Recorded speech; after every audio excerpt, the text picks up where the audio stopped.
Welcome back to Lunchtime Politics. Now, let's quickly bring you some of our stories in brief. In Edo State, Nigeria's South-South region, the Independent National Electoral Commission, INEC, says that it has received more sensitive election materials ahead of the rescheduled presidential and National Assembly polls this Saturday.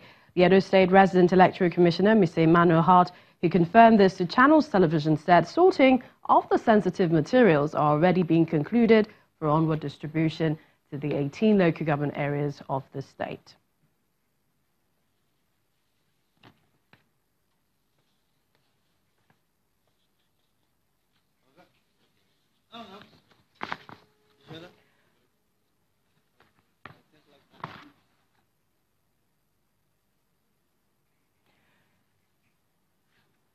Well, the National Secretary of the Social Democratic Party and former vice presidential candidate to Donald Duke, Alhaji Shehu Gabam, has blamed the two leading political parties, APC and PDP, for overheating the polity and advises that the pursuit of national interest should reign supreme above selfish interest in order to save Nigeria's democracy.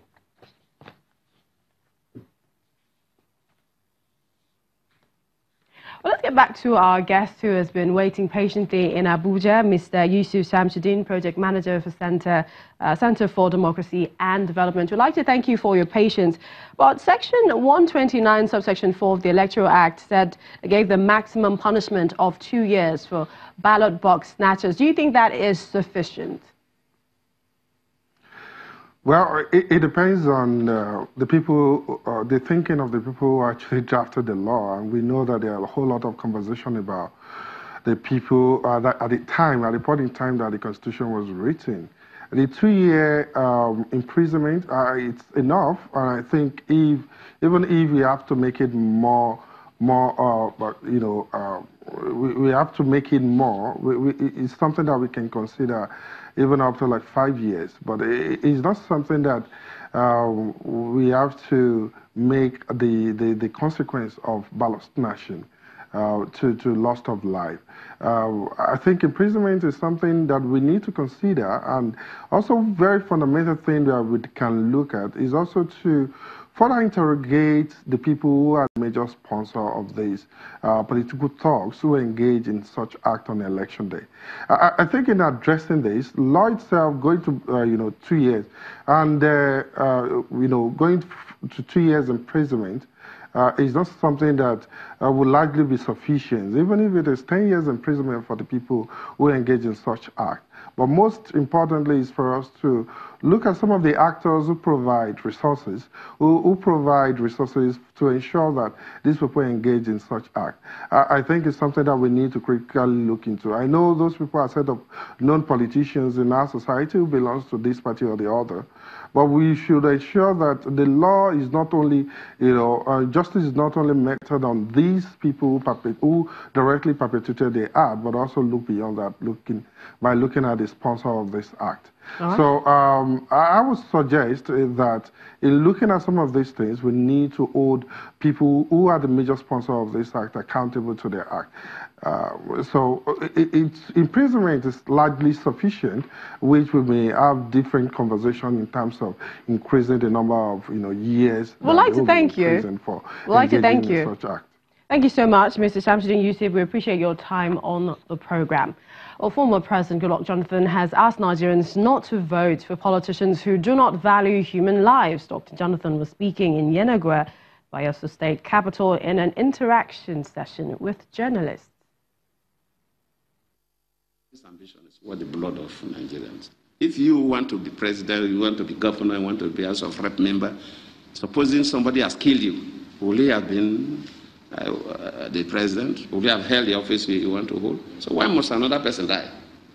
Because you want to hold a political office. If you want to make money, go and do business. But if you want to play politics, you should know that the people first. And any politicians who doesn't care about the life of the people, then, you have no business going to politics. Elsewhere, the appeal court sitting in Ilorin has upturned an earlier judgment of the Kwara State High Court over the Authentic State Working Committee of the All Progressives Congress in the state. In his judgment, Justice Ibrahim Salawa ruled that the lower court has no jurisdiction in entertaining the case in the first instance, as matters relating to the Independent National Electoral Commission cannot be heard by a state high court. Now, the court also recognized the Bashir Bolarinwa-led executive committee as the authentic APC executives in Kwara State as against the Shola Balogun Fulani faction recognized by the lower court. Justice Salawa described the judgment of the lower court as a sheer fruitless academic exercise which holds no water in law. Reacting to the judgment, counsels to the APC national chairman and state chairman said the judgment has validated the primary elections that produced Abdurrahman Abdurrazak as the APC governorship candidate and other candidates of the party in the state. Counsel to Shola Balogun Fulani said that they will appeal the judgment. And in the build-up to the general elections, the Commissioner of Police in Osun State, Abiodun Ige, is asking all politicians in the state to put an end to the violent clashes and attacks on members, as anyone found culpable will be decisively dealt with. The CP was speaking on the backdrop of the recent clash which occurred between members of the All Progressives Congress and its main opposition, the People's Democratic Party, at an area in the state. Our correspondent reports that aside properties that got burnt as both parties attacked each other, an 11-year-old child also sustained gunshot injuries in the legs. I've directed that the matter should be investigated, and after investigation, the culprits will be brought to book. Concerning the elections for Saturday, the elections will be free, will be fair, will be credible. We will emplace security.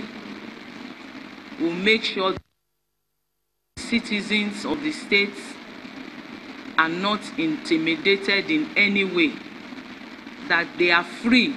We are assuring them that they are free to go out and cast their votes.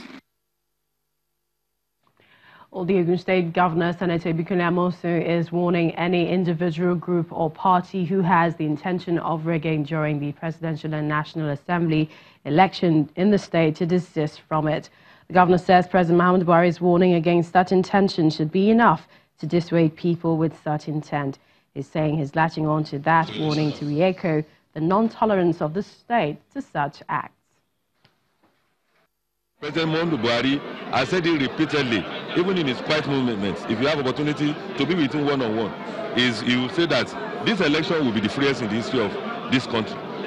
So if he's been saying that, and thank God today, you see the way he was agitated that, come, if anybody wants to rig this election, they should in fact, they should be prepared for the worst.